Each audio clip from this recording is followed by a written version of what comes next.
Je m'appelle Claire et je suis l'aînée de 3 sœurs. En grandissant, j'étais toujours la personne sur qui on pouvait compter, celle qui aidait, s'occupait de mes cadets et qui remplaçait mes parents quand ils étaient fatigués ou occupés. Au début, ça ne me dérangeait pas, car c'était la norme. Tessa, la cadette, était l'animatrice, toujours au centre de l'attention. Rachel, la cadette, était la petite gâtée. Et c'était moi qui nettoyais derrière eux. Quand je suis devenue mère, les choses ont un peu changé, mais pas comme je l'espérais. J'ai adopté ma fille, Maya, à 3 ans. Elle avait de grands yeux profonds et un regard sur le monde qu'elle semblait avoir du mal à croire. Je me souviens de la première fois où elle a dit « Maman », j'ai pleuré dans la voiture après l'avoir déposée à la maternelle. Dès le début, j'avais promis à Maya que je ne la laisserais jamais se sentir exclue, qu'elle serait toujours aimée. Mais malgré tous mes efforts, je n'ai pas pu tenir cette promesse. Tessa a annoncé ses fiançailles au printemps dernier avec une énorme bague en diamant et un long post Instagram. Je lui ai envoyé mes félicitations. Maya a confectionné elle-même une petite carte, découpant des cloches de mariage en papier et les recouvrant de paillettes. Tessa a trouvé ça mignon et l'a laissé dans le coffre de la voiture. Je l'ai retrouvé 2 semaines plus tard, écrasé sous un café Starbucks. Malgré tout, Maya était impatiente de se marier. Elle a commencé à choisir sa robe, demandant si elle devait porter les cheveux détachés ou en chignon. Je voyais bien qu'elle était nerveuse, mais pleine d'espoir, car elle voulait juste y participer. Puis les invitations sont arrivées, élégantes, en papier épais, bordées d'or, plus chères que ma facture d'eau mensuelle. Je les ai ouvertes pendant que Maya faisait ses devoirs à table, et elle disait clairement « Réservé aux plus de 18 ans, conditions strictes, aucune exception ». J'ai vérifié plusieurs fois, mais elles étaient toujours les mêmes. Maya a vu mon expression et a posé une question qui m'a brisée. Elle ne veut pas que je vienne. J'ai répondu simplement, le mariage est réservé aux adultes. Elle est restée silencieuse un moment, puis a demandé, est-ce parce que je suis adoptée? La question m'a brisé le cœur. Elle l'a posée comme si elle l'avait acceptée. J'ai dit que non, ce n'était pas le cas, mais j'ai compris ce qu'elle voulait dire. Ce n'était pas la première fois que cela arrivait, mais c'était des petites choses, des remarques passagères qui passaient inaperçues. Ma mère présentait Maya comme « la fille de Claire », au lieu de sa nièce. Tessa disait « cette fille quelque part », comme si elle n'était pas sa nièce. Lors des réunions de famille, Maya aidait en cuisine et personne n'y prêtait attention. J'ai essayé de mettre ça sur le compte d'une gêne, d'une inconscience passagère, mais cette fois, je n'ai pas réagi. J'ai simplement signé pour ne pas assister au mariage, sans explication, juste « non ». Le lendemain, Tessa m'a envoyé un texto, « J'ai vu ta réponse. Tout va bien? Si c'est à cause de l'âge, j'espère que tu comprends. On doit respecter les règles, sans exception. Rien de personnel, d'accord ?» Je n'ai pas répondu. Puis Rachel m'a envoyé un texto. « Tessa a dit que tu ne venais pas. Qu'est-ce que tu veux dire? » Ma mère m'a appelé juste pour dire une chose, pas vraiment normale. Je me suis préparée. Pourquoi tu ne l'as pas invitée? Je n'irai pas sans elle. Elle a presque 18 ans. Elle a dit, ce n'est pas une enfant. C'est de la famille. Il y a eu un silence, puis ma mère a dit, ne punis pas ta sœur pour ça. Ce n'est qu'un soir. Je n'ai pas protesté, j'ai juste dit, on n'y va pas, et j'ai raccroché. Ça aurait dû être la fin, mais non, le groupe de discussion familiale a commencé à se remplir de messages sarcastiques et culpabilisants. On ne peut pas faire tout un plat d'une règle, hein? Tu fais toujours des histoires, a dit Rachel. Maya n'est pas la seule à ne pas venir. Ce n'est pas à cause d'elle. C'est toi qui fais tout à cause d'elle. Maman a envoyé un long message sur la nécessité de rester ensemble et de pardonner, sur les sacrifices et les difficultés que toute la famille avait à surmonter. Je n'ai pas répondu. Maya a effacé toutes les photos de la robe de son téléphone, a arrêté de parler du mariage. Elle n'a pas pleuré, mais le plus douloureux que j'ai pu constater, c'est son absence de surprise, qu'elle avait apprise. J'avais déjà laissé tomber. Mais là, c'était différent, j'avais arrêté d'espérer qu'il change. Quand Noël est arrivé, personne ne s'est excusé ni n'en a parlé, alors j'ai décidé de ne pas les inviter. Pas de grande annonce, pas de dispute. Just the silence. Un silence qui a mis toute la famille en colère. Les années précédentes, j'avais organisé Noël par obligation, les invitant, m'occupant du repas et faisant semblant que les sourires forcés suffisaient. Mais cette année, je voulais faire différent. Début décembre, Ethan a demandé. Puis-je avoir une chaise pliante? J'ai secoué la tête. Plus de place. Ethan n'a pas demandé grand-chose, et Maya non plus. Les messages de groupe ont commencé à affluer. Qui apporte le dessert pour Noël? On va chez Claire la veille? Je n'ai pas répondu, laissant les notifications s'accumuler sans les lire. Mi-décembre, les messages ont commencé à changer de ton. Rachel a envoyé un texto. Claire, Noël est toujours chez toi? Dis-moi ce que je dois apporter. Tessa a dit, on sera 5. Maya veut quelque chose? Vient-elle? J'en ai failli être brisée. Comme si c'était Maya le problème, comme si c'était elle qui avait échoué, et non pas qui avait été volontairement mise de côté. Pour la première fois, je n'ai pas répondu, je n'ai pas nettoyé la maison, je n'ai pas mis le poulet rôti, je n'ai pas sorti les chaises pliantes. Ils n'arrêtaient pas d'appeler, maman, Rachel, Tessa, papa ont laissé des messages. Claire, on veut juste savoir ce qui se passe. Ta mère est bouleversée. Il n'est pas trop tard pour faire ce qu'il faut. Ce qu'il faut faire? C'est-à-dire ouvrir la porte à ceux qui ont rejeté ma fille? C'est-à-dire attendre d'eux qu'ils s'arrangent? On n'a vu personne. Au lieu de cela, Ethan et moi avons préparé des lasagnes en pyjama, et Maya a préparé des biscuits, ceux dont les ficelles étaient cassées. Nous sommes restés à la maison, avons regardé des films, ouvert les cadeaux et ri plus que jamais depuis des mois. Pour la première fois, Noël s'est déroulé à la maison, paisible et insouciant. Les messages changeaient sans cesse, écrivait Tessa. Je trouve ça dommage. On a essayé d'accueillir Maya, mais Claire a rendu tout lien impossible. Rachel, si tu coupes les ponts avec ta famille à chaque dispute, tu finiras seule. Papa, c'est cruel de nous traiter comme ça. Ma mère m'a envoyé une photo de son sapin de Noël avec un mot disant « Ce n'est pas pareil chaque année sans toi ». Est-ce que ça plairait à Maya? Je n'ai pas répondu, sachant que c'était un sentiment de culpabilité, une invitation à faire comme si tout allait bien.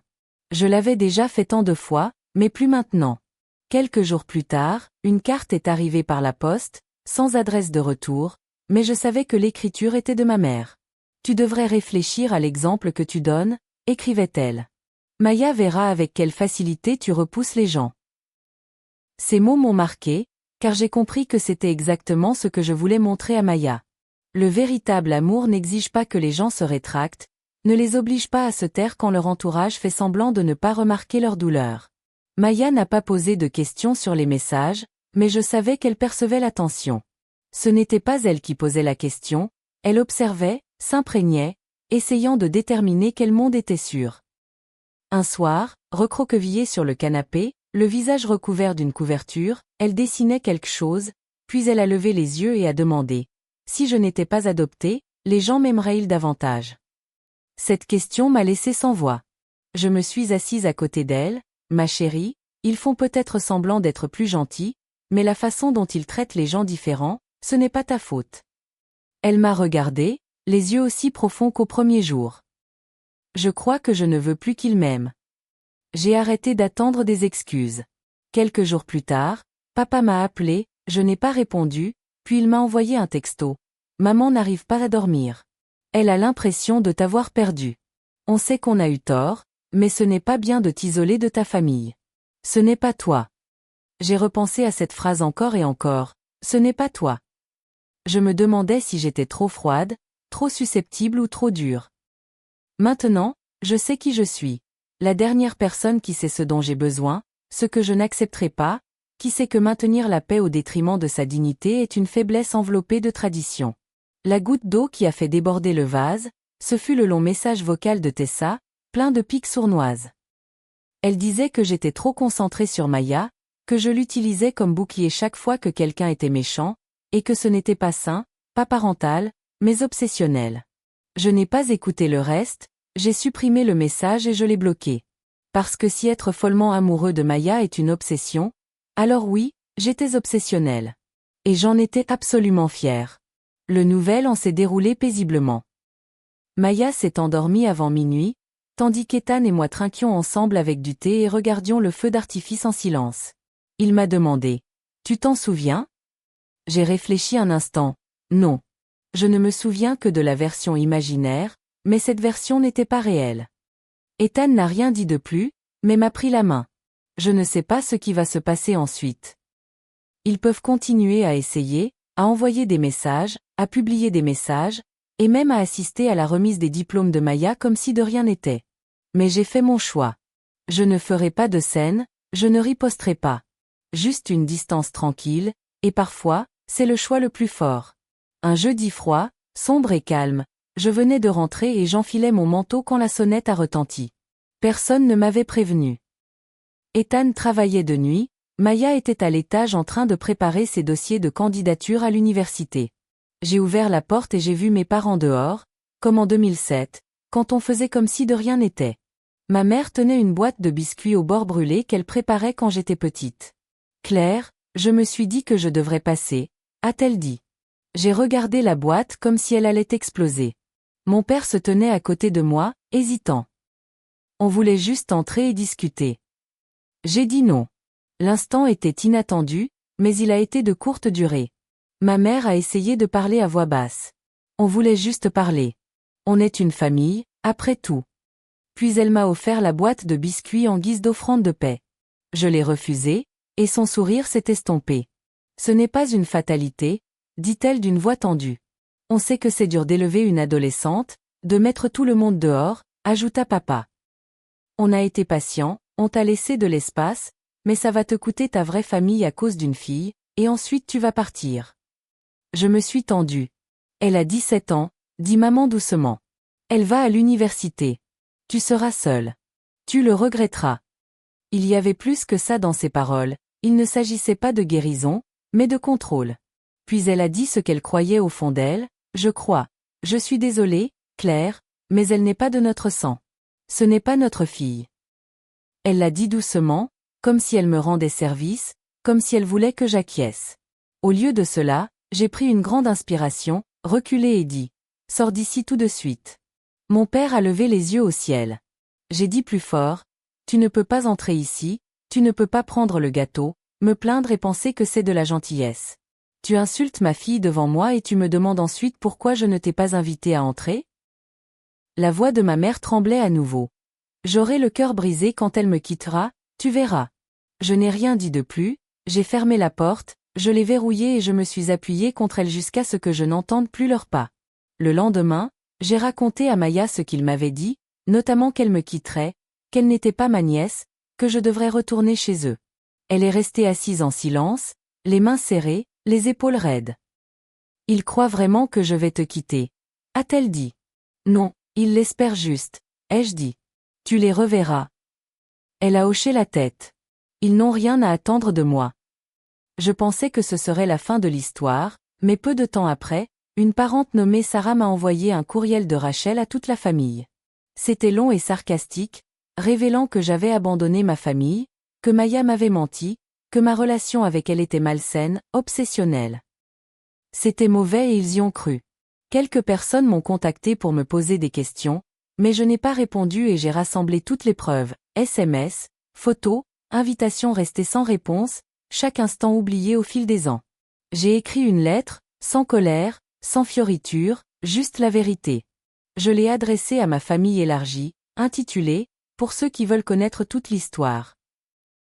Je ne leur ai pas demandé de prendre parti, je ne me suis pas excusée, juste la vérité. Certains ont répondu, d'autres sont restés silencieux, quelques-uns ont discrètement retiré Rachel de leur liste d'amis, et les autres ne m'ont pas cru. Mais peu importe, car je ne le faisais pas pour eux, je le faisais pour Maya. Pour qu'elle n'ait jamais à douter de ce qui s'était passé, ni à se demander. Les gens m'apprécieraient-ils davantage si j'étais leur enfant biologique? Après ça, j'ai bloqué tous ceux qui voulaient se disputer, tous ceux qui pensaient qu'une conversation entre les parties était le meilleur moyen de se réconcilier. La famille n'a pas rappelé, pas directement. Je suis sûr qu'ils ont continué à parler, que Maya était toujours l'histoire racontée sur un ton dur. Ils pouvaient dire ce qu'ils voulaient, car ils avaient renoncé à leur droit de la connaître. Maya est maintenant à l'université, étudie les beaux-arts et est la meilleure de sa classe. Elle m'appelle tous les soirs, non pas par obligation, mais parce qu'elle en a envie. Elle m'envoie des photos de ses dessins, me demande mon avis ou me dit simplement bonne nuit. Quand je la dépose à sa résidence, elle me serre longuement dans ses bras et me murmure « Je ne vais nulle part ». Elle le dit pour le corps, mais je sais qu'elle le pense vraiment. On dit qu'on ne choisit pas sa famille, mais moi si. J'ai choisi Maya plutôt que le sang, la culpabilité, des décennies de silence. Si quelqu'un veut encore me retrouver, qu'il attende. Parfois, je repense au jour où ma mère m'a apporté la boîte de biscuits, comme si le sucre pouvait effacer des années de silence. Comme si les biscuits pouvaient guérir les choses qu'ils n'osaient pas dire. Parfois, je me demande si j'exagérais, ou si j'aurais dû être plus patiente, plus douce. Mais je me souviens du visage de Maya le jour où j'ai dit « Ils ne peuvent pas me traiter comme ça ». Je me souviens de la façon dont elle m'a serré dans ses bras quand on s'est dit au revoir à l'université. Et surtout, je me souviens de la promesse que personne ne m'avait jamais faite quand j'étais petite, que je la choisirais, chaque jour, encore et encore. Avec le recul, je réalise que protéger et aimer Maya ne se résume pas à l'histoire d'une enfant adoptée, mais aussi à celle d'une mère qui a su préserver la valeur d'un véritable amour familial, non gouverné par le sang ou de fausses règles. J'ai choisi la voie difficile, le silence plutôt que les disputes, la distance plutôt que l'endurance, et j'ai choisi Maya, la fille qui porte l'amour le plus pur, plutôt qu'une famille froide et indifférente. Chaque jour qui passe, Maya et moi créons ensemble des moments paisibles et heureux, libérés du passé douloureux. Bien qu'il n'y ait pas de réunion de famille, pas de fêtes agrémentées de nombreux proches, nous avons nos propres valeurs et nos propres joies, authentiques, profondes et inoubliables. J'aimerais pouvoir dire que tout va bien, mais la vérité est que les blessures de ces nuits silencieuses, ces regards froids, ces messages énigmatiques sont toujours là. Mais grâce à Maya, j'ai appris à aimer avec courage, sans avoir besoin de l'approbation des autres. Maya vit aujourd'hui les plus belles années de sa jeunesse, travaillant avec passion sur ses propres peintures, découvrant chaque jour de nouvelles choses avec moi. Nous ne sommes pas parfaites, ce n'est pas facile, mais nous sommes là l'une pour l'autre, et c'est le plus important. Cette histoire ne s'adresse pas seulement à ceux qui aspirent à la réconciliation ou au miracle des retrouvailles familiales. Elle s'adresse aux mères, aux pères, à ceux qui ont lutté ou luttent encore pour protéger leurs enfants de l'indifférence, de la désapprobation et parfois de la trahison de leurs proches. J'ignore ce que l'avenir me réserve, ni si la famille reviendra un jour. Mais je sais que chaque instant de silence que je choisis n'est pas une forme de haine, mais une façon d'aimer sincèrement et profondément, afin que Maya n'ait jamais à douter de sa propre valeur, afin qu'elle sache que la famille ne se définit pas par le sang, mais par le cœur et le choix. Si mon histoire vous touche, si vous vivez ou vivez des expériences similaires, n'hésitez pas à partager vos sentiments ci-dessous dans la section commentaires. J'aimerais beaucoup connaître vos histoires, vos réflexions, les mots d'encouragement et de soutien que nous pouvons nous apporter mutuellement dans ce parcours. N'oubliez pas de vous abonner à la chaîne pour ne rien manquer d'autres histoires inspirantes et pleines de sens. Merci d'avoir pris le temps d'écouter mon histoire et celle de Maya. Gardez confiance et aimez les personnes que vous choisissez pour être votre famille. Que pensez-vous de mon choix? Laissez vos commentaires et discutez en ci-dessous. Et si vous voulez plus d'histoires comme celle-ci, n'oubliez pas de vous abonner et d'activer les notifications pour recevoir les dernières vidéos. Merci beaucoup.